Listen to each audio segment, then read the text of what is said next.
Salam Rahayu. Rayuki.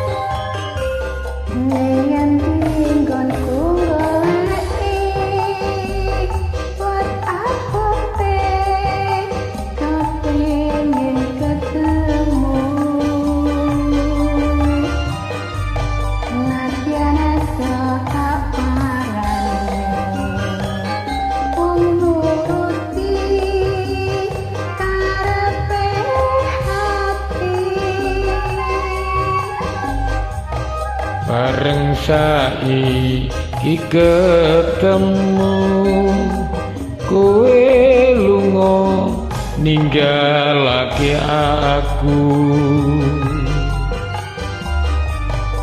kaya sinendal atiku luh tumetes nelesi pipiku.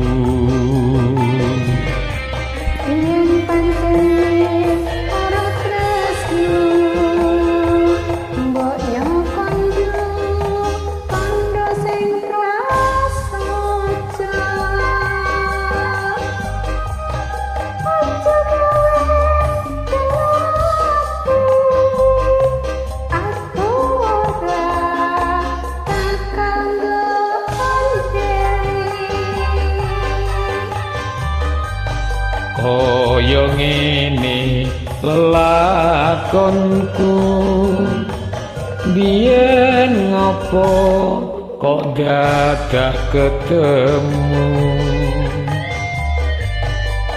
yen pancene ditinggalne gawe gelo ati sak lawasi.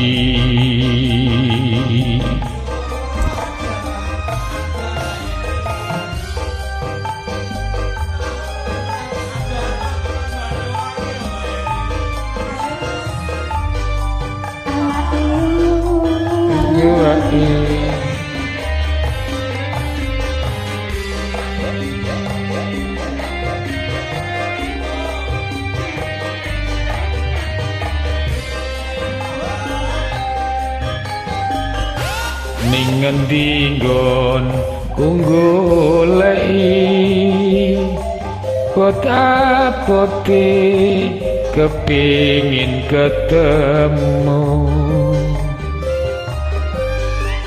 natya-natya tak pareni mung nuruti karepe ati.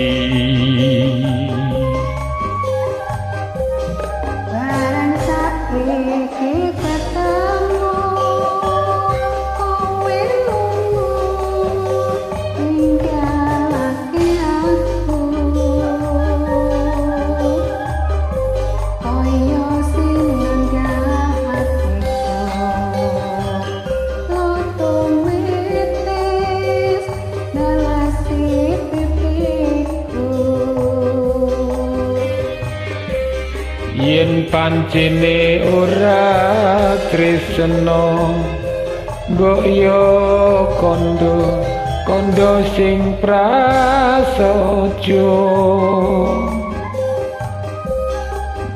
aja gawe kelati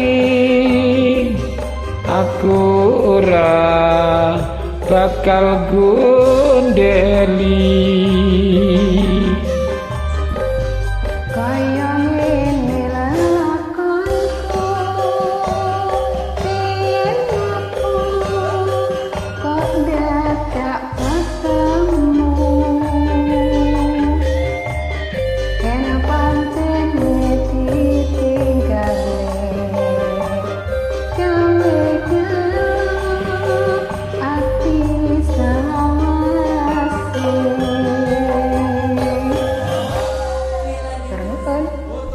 Sami-sami.